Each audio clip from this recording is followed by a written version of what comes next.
Hi అందరికీ. ఓవైపు బిజీగా పనిలో ఉన్న హేమ మనసు మాత్రం మనసులో లేదు.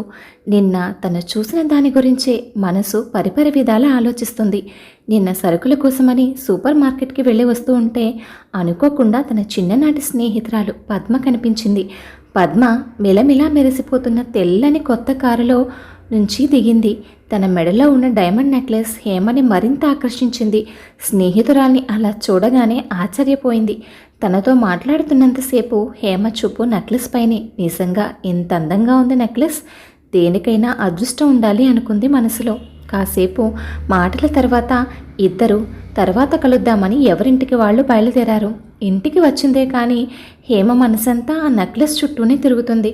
ఎంతైనా ఆడవారికి బంగారం మీద ఉండే ప్రీతి అటువంటిది. మరి హేమ పద్మ చిన్నప్పుడు కలిసే చదువుకున్నారు. హేమ ఎప్పుడు క్లాస్లో ఫస్ట్ వస్తూ ఉండేది. పద్మ మాత్రం అరకొర మార్కులతో గట్టెక్కేది. అందంలోనూ చదువులోనూ ఆర్థికంగానూ అన్ని విషయాల్లోనూ హేమ పద్మ కంటే పై స్థాయిలోనే ఉండేది. పై చదువులు కూడా పూర్తయిన తర్వాత హేమ పద్మలు ఇద్దరికీ ఉద్యోగాలు కూడా వచ్చాయి. హేమ ఉద్యోగం కూడా పద్మ కంటే పెద్దదే. అయితే మాత్రం లాభం ఏముంది? హేమను ముచ్చటగా 3 నెలలైనా ఉద్యోగం చేయనీయకుండా మంచి సంబంధం వచ్చింది అంటూ ఇంట్లో వాళ్ళు సుధీర్తో తన పెళ్లి జరిపించారు.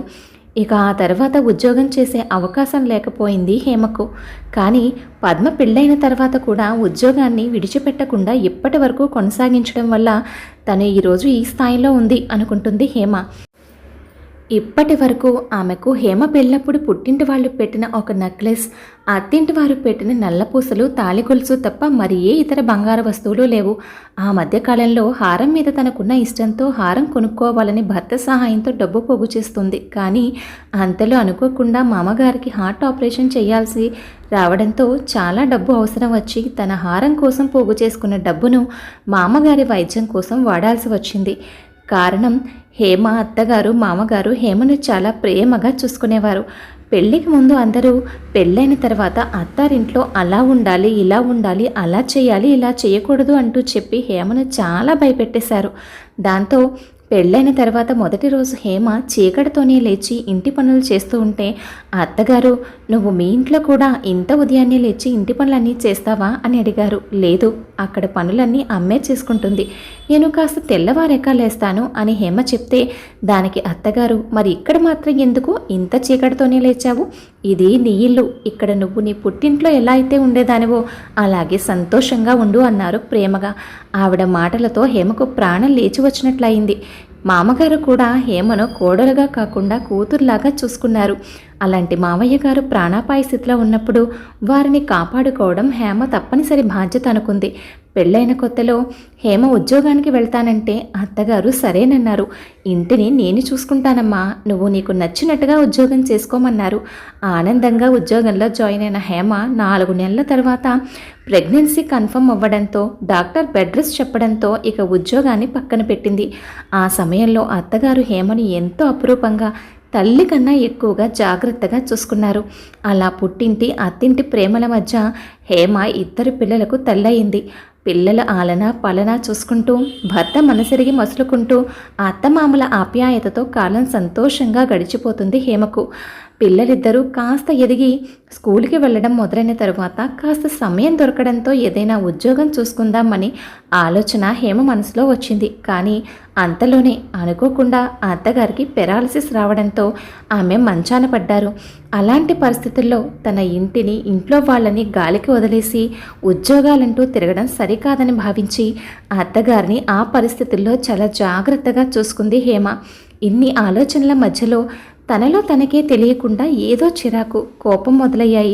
హేమలో ఎప్పుడూ లేనిది వంటింట్లో గిన్నెలు గట్టిగా శబ్దాలు రావడం, ఇరుగు పొరుగు వారి నగల గురించి, వారి స్థాయిని గురించి ఈ మధ్య మాటి మాటికి హేమ చెప్తూ ఉండడంతో హేమ భర్త సుధీర్కు విషయం అర్థమైంది. నిజమే మరి, పెళ్ళైన దగ్గర నుంచి ఇప్పటి వరకు తను ఈ ఇంటి కోసం, ఇంట్లో వారి కోసం ఎన్నో చేయడమే తప్ప ఇప్పటి వరకు నేను తన కోసం ఏమీ చేయలేదు. పాపం, తను ఎంతో ఆశపడి చేయించుకోవాలి అనుకున్న హారం కూడా పరిస్థితుల కారణాల వల్ల తనకు దక్కలేదు. ఎలాగైనా సరే ఈసారి ఆఫీస్లో లోన్ తీసుకునైనా సరే తనకు ఇష్టమైన నగను తనకు కానుకగా ఇవ్వాలి అనుకున్నాడు హేమ భర్త సుధీర్. రోజులు ఇలా సాగిపోతూ ఉండగా ఒకరోజు హేమ స్నేహితురాలు పద్మ వాళ్ళ ఇంటికి వచ్చింది. ఆ రోజంతా హేమ ఇంట్లోనే గడిపింది. వచ్చిన దగ్గర నుంచి స్నేహితురాలి కుటుంబాన్ని గమనిస్తూనే ఉంది పద్మ. మధ్యాహ్నం భోజనాల తర్వాత కాస్త ఖాళీ సమయం దొరకడంతో హేమ, పద్మ అలా పెరట్లో మొక్కల మధ్యగా కూర్చుని మాట్లాడుకుంటున్నారు. మాటల మధ్యలో హేమ పద్మతో, నువ్వు చదువుకున్న చదువుకు సార్థకత చేకూర్చావు, జీవితంలో చాలా సాధించావు అంది. ఆ మాటకి పద్మ, సాధించింది నేను కాదు హేమ, నువ్వు అంది. స్నేహితురాలి ముఖం వైపు ఆశ్చర్యంగా చూసిన హేమతో, చదువు అనేది కేవలం ఉద్యోగం చేసి డబ్బు సంపాదించుకోవడానికే కాదు, మనకు సంస్కారాన్ని నేర్పించి జీవితంలో ఎప్పుడు ఎలాంటి నిర్ణయం తీసుకోవాలి అన్నది కూడా నేర్పుతుంది అంది. నువ్వు నీ జీవితంలో వేసిన ప్రతి అడుగు నీకు విజయాన్ని అందించింది. అది ఇప్పటి వరకు మీ కుటుంబాన్ని చూస్తే నాకు అర్థమైంది. మీ అత్తయ్య, మామయ్య నీ గురించి ఎంతో గొప్పగా చెప్పారు. నువ్వు ఈ ఇంటి దేవతవి అన్నారు. నీ వల్లే ఈ ఇల్లు ఈరోజు ఇంత సంతోషంగా ఉందని నిన్ను వాళ్ళ గుండెల్లో పెట్టుకొని చూసుకుంటున్నారు. ఇక మీ పిల్లలైతే అమ్మ అమ్మ అంటూ నీ చుట్టూనే తిరుగుతున్నారు. ఇక నీ భర్త అయితే నువ్వు లేకుండా ఒక క్షణం కూడా తనకు జరగదు అన్నట్టు నీ కొంగు పట్టుకుని నీ వెంటే తిరుగుతున్నారు. ఇలాంటి బంగారు లాంటి కుటుంబాన్ని అదృష్టంగా పొందావు నువ్వు. ఇక నా విషయానికి వస్తే, నా చీరలు, నగలు, లగ్జరీ లైఫ్ని చూసి అందరూ నేను చాలా సంతోషంగా ఉన్నాను అనుకుంటారు. కానీ నా జీవితంలో నేను అనుభవిస్తున్న నరకయాతన నాకు మాత్రమే తెలుసు. పెళ్ళైన కొత్తలో నా జాబ్ హైదరాబాద్లోనూ, మా వారి జాబ్ చెన్నైలోనూ ఉండేది. నువ్వు అక్కడ, నేను ఇక్కడ, అలా ఎందుకని చెన్నై వచ్చేయి, అక్కడే ఏదో ఒక జాబ్ చూసుకుందువు కానీ అని మా వారు చెప్పినా నేను వినలేదు. నేను నా జాబ్ వదిలేసి అక్కడికి వెళితే నా సీనియారిటీ పోతుందని రానన్నాను. మా అత్తగారికి, మామగారికి మొదటి నుంచి ఆరోగ్యాలు అంతంత మాత్రంగానే ఉండేవి. నేను జాబ్కి వెళ్తే మా అత్తగారు ఏదో అలా ఇంట్లో పని కాస్త చేసుకొని సాయంత్రం నేను ఇంటికి వచ్చేసరికి ఓపిక లేని వాళ్ళలాగా మొహాలు పెట్టేవారు. వాళ్ళని అలా చూసి నాకు చిరాకు వచ్చేది. ఆ పరిస్థితుల్లో వాళ్ళను దగ్గరుండి చూసుకోవాల్సిన నేను వాళ్ళని వదిలేసి ఏదైనా వర్కింగ్ ఉమెన్స్ హాస్టల్లో ఉంటానంటే దానికి మా వారు ఒప్పుకోలేదు. బయట సమాజం అంతా ఏమనుకుంటుంది అన్నారు. చివరకు ఆయనే వేరే దారి లేక చెన్నైలో తను చేస్తున్న జాబ్ వదిలేసి హైదరాబాద్లో దానికన్నా చిన్న జాబ్లో జాయిన్ అయ్యారు. మా వారికి వాళ్ళ అమ్మా నాన్నల పట్ల శ్రద్ధ ఎక్కువే. వారిని జాగ్రత్తగా చూసుకునేవారు. వాళ్ళని చూసుకోవడం కోసం పని వాళ్ళను పెట్టాం. పైకి నన్ను మా వారు ఎప్పుడూ ఏమీ అనకపోయినా నేను ఏదో తప్పు చేస్తున్నాననే ఫీలింగ్ ఆయనలో ఉండేది. మా ఇంట్లో ఉన్న పరిస్థితుల కారణంగా మాకు ఉన్న ఒక్కగానొక్క పాపను చూసుకోవడానికి కుదరక చిన్నప్పటి నుంచి దాన్ని హాస్టల్లోనే ఉంచి పెంచాం. ఇప్పుడు అది ఇంట్లో ఉన్నా కూడా ఒంటరిగా తలుపులు వేసుకుని గదిలోనే ఉంటుంది. అలా ఉండగా 2 సంవత్సరాలకు మా అత్తయ్య, మావయ్య ఒకరి తర్వాత ఒకరు కన్ను మూశారు. దాంతో మా వారికి నాకు మధ్య ఉన్న దూరం మరింత పెరిగింది. నేను వాళ్ళ అమ్మా నాన్నల్ని సరిగా చూసుకోకపోవడం వల్లే వాళ్ళు మాకు అంత తొందరగా దూరమయ్యారని మా వారి భావన. ఇప్పుడు మా ఇంట్లో మనిషికి ఒక గది, మనిషికి ఒక కారు ఉన్నా ఎవరికి వారే యమునా తీరే అన్నట్టుగా ఉన్నాం. మా జీవితాలలో ఎలాంటి సంతోషమూ లేదు. కేవలం మరబొమ్మల్లాగా బ్రతికేస్తున్నాం అంతే. ఉదయం నుంచి నీ ఇంటిని, సంసారాన్ని చూస్తుంటే అనిపిస్తుంది నాకు నేను ఏం కోల్పోయానో అని. కానీ ఇప్పుడు బాధపడ్డంలో లాభం ఏముంది? చేతులు కాలాక ఆకులు పట్టుకోవడం వల్ల ప్రయోజనం ఏముంది? నేను ఎంత మంచి పట్టుచీర కట్టుకుని ఎన్ని నగలు పెట్టుకుని రెడీ అయినా అద్దంలో నా మొహం నేనే చూసుకుని మురిసిపోవాలే తప్ప నన్ను చూసి ముచ్చట పడేవారు ఎవ్వరూ లేరు. కానీ నీ జీవితంలో అలా కాదు.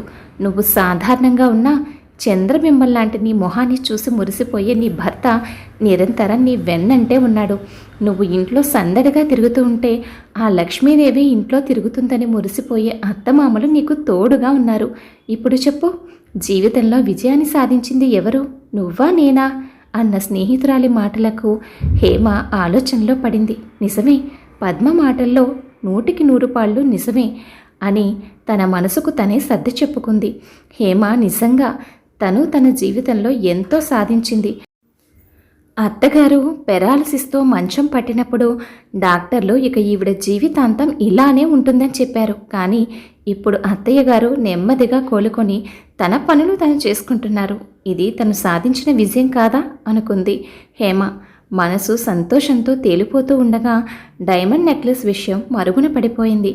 ఇక తనకు లేని విషయాల గురించి ఆలోచించడం మానేసి తన కుటుంబంతో సంతోషంగా జీవితాన్ని గడుపుతుంది హేమ. కథ విన్నారు కదండి. కథపై మీ అభిప్రాయాన్ని తప్పకుండా కామెంట్ చేయండి. మరొక మంచి కథతో మళ్ళీ కలుద్దాం. ఉంటాను మరి.